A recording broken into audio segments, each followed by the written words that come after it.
What's up? Welcome back. I'm John Stark from MacTheMovieGuy.com, your favorite blind film critic, and I have big news. Tubi has an original movie and it has audio description immediately.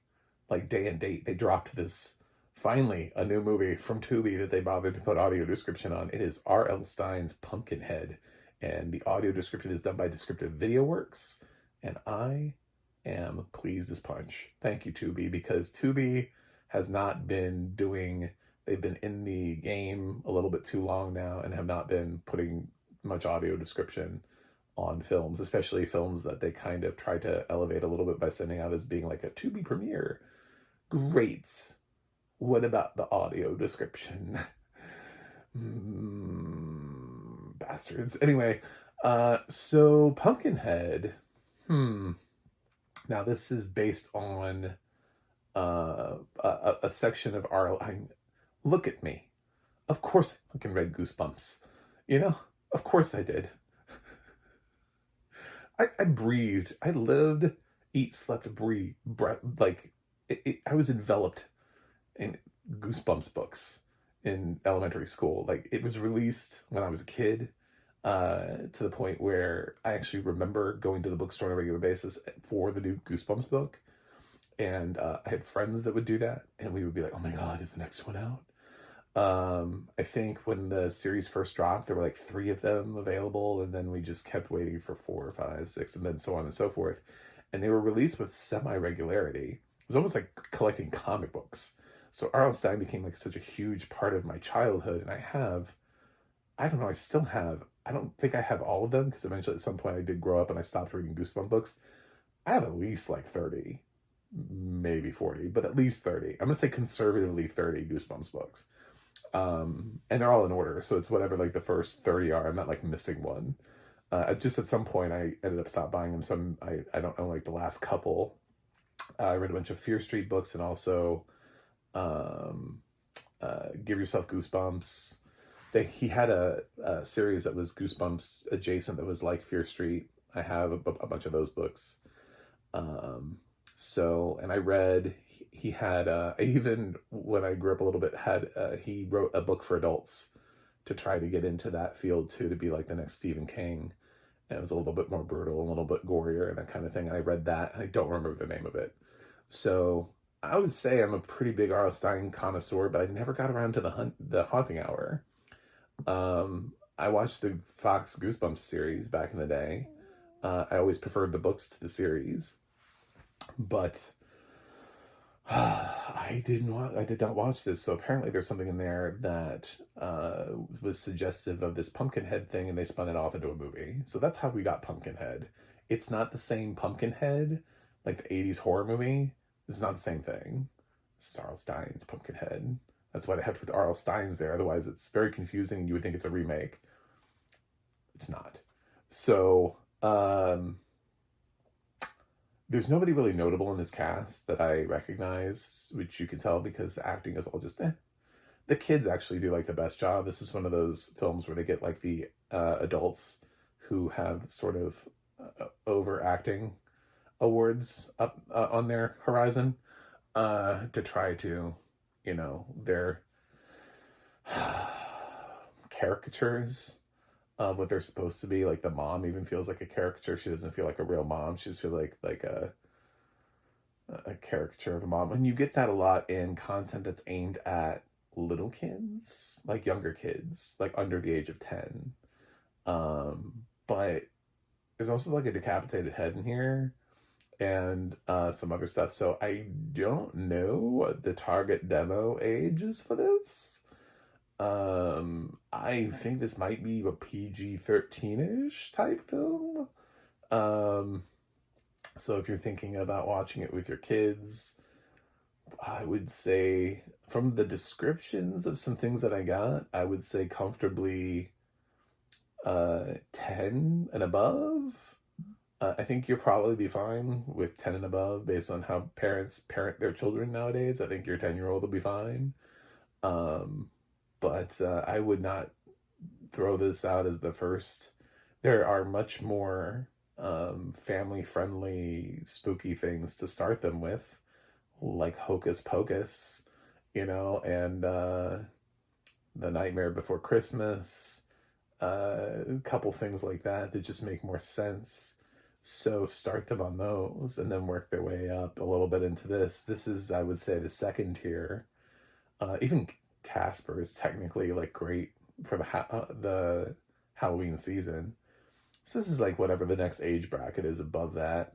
Like, if we're being honest, those of us who grew up on Are You Afraid of the Dark, there were some episodes that were a bit more intense than others. And I think like the internet has reflected on that. And they're like, do you remember that one episode that was like really dark? And it's like, yeah, that was a bit much. Um, it's kind of like that. X-Files had them too. Like X-Files had uh, one that was a little bit too much, and then like the networks complained, and it got pulled sort of out of rotation for a little while. I can't remember what it was about. It definitely involved like incest though, and it's like a inbred family or something, and like some kids were hid under the floorboards. Um, Loosely remember it. My pop culture knowledge. Somebody yelled at me because I didn't list Jamie Gertz's entire filmography. And it's like, I've seen way too much fucking shit, man. I'm sorry. Anyway, this thing is exactly what you would watch with the family, but it just, like I said, there's a couple things here that make me go, I don't know about little kids. So, family moves to a small town in the middle of nowhere. Uh, this is a great start to any horror movie. Um, and there's a farmer there who the story is that his farm used to be barren and not produce any crops, and then all of a sudden something happened magically and everything changed, and he's producing crops again. There is like an opening, I would say, kill sequence type thing that you get from a horror movie that's kind of spooky, but that's not the main character. So you do get that, so it feels more like a traditional horror movie where you're like, what's going on? Oh my god, that person's running. What are they running from? Um, but your main kid is Sam. He's the younger brother to this older boy who's not a great actor. I can't remember what his name is. Like Finn? Is it Finn? Uh, and every God, his dialogue is just excruciating, and he didn't know how to deliver it either. So every line is just like he's like emotionally and developmentally stunted. He just delivers it. We have to go do this. All right, fine. All right, I'll go do. Like he just doesn't know. He's like, we need you to be a sullen teen. I don't know what that word means, so I'm just gonna act tired all the time. uh, uh, so I don't know, like everything here. Sam is great, like a great little child actor. I thought he did for what he's asked to do.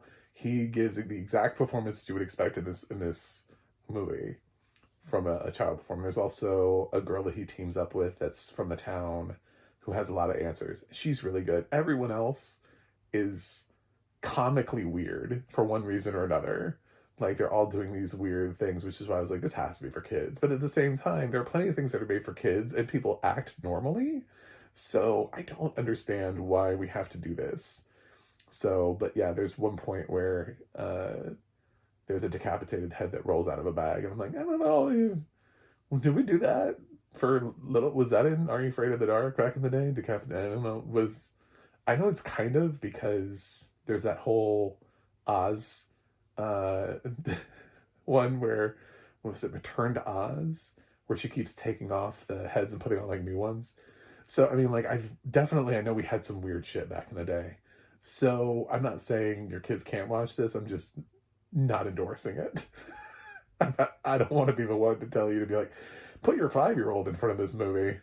Um, but it plays to it's playing to that crowd. This is not playing to adults. This is not for adults. This is not an R-rated movie in any way, shape, or form.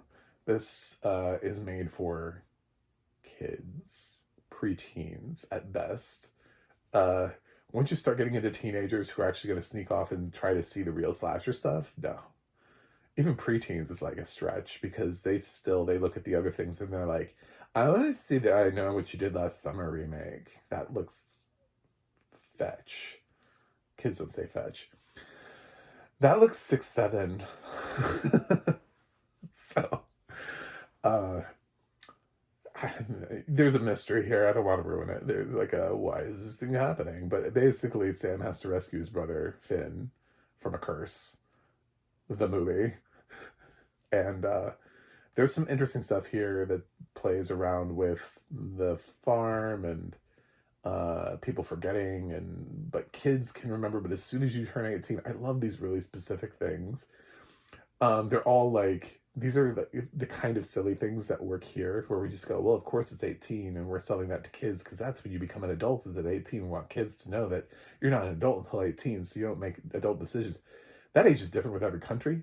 So like, if you take this movie to a different country, 18 to them is going to seem really weird if their age is different. You know what I'm saying? Like, if their adult age, like the drinking age in every country is different. Um, Voting ages, everything is it's not all 18 everywhere. Some of them are 17, some of them are 16, some of them are, they're different ages. So we use 18 because it's America, and this is set somewhere in the Midwest where there are farmers, and that's just life. But I always find it funny because then I imagine people in other countries going like, why 18? That's so weird. You know, like, but this was this was campy, and I don't want to run it through the mud too much, because I'm trying to think like, will kids like it? And maybe I'm willing to err on the side of caution and say maybe. I think there's some stuff here for kids who are not allowed to watch R-rated horror movies, who you don't want to watch people fully get gutted.